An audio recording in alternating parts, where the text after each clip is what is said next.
What's up, family? Our word today comes from Galatians chapter 1, verses 23 through 24. Now, leading up to these two verses, Paul is telling the Galatians how he had received the gospel from Christ and not from man.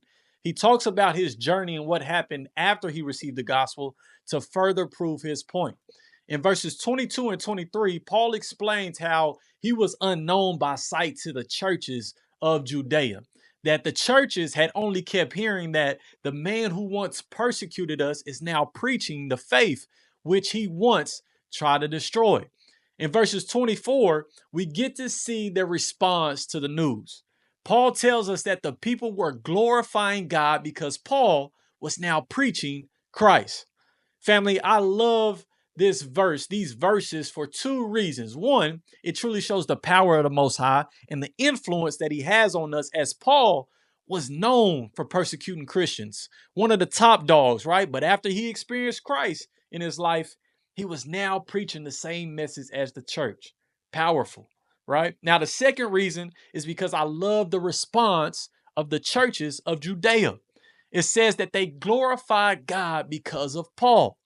Now, I mention this because in our day and age, I believe we sometimes dismiss the power of God. And what I mean by that is that if someone who was like Paul in our day and age, who hated Christians, hated God, dedicated their life to going against the gospel, were to have an encounter with Christ and turn from their wicked ways, I believe some of us wouldn't praise God as we saw that person change.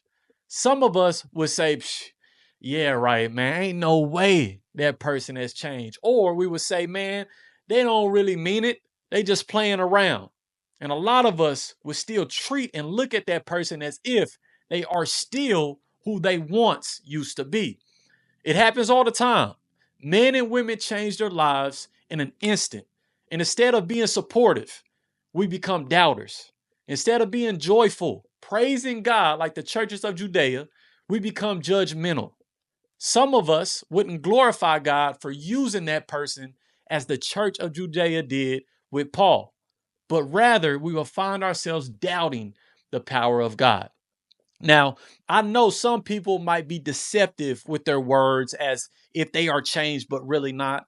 But today's word, family, is just a reminder for you to check your heart.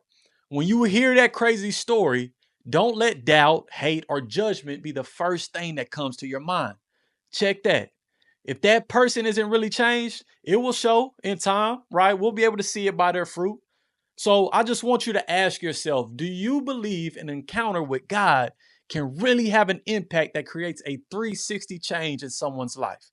Or do you doubt the true power of the Most High?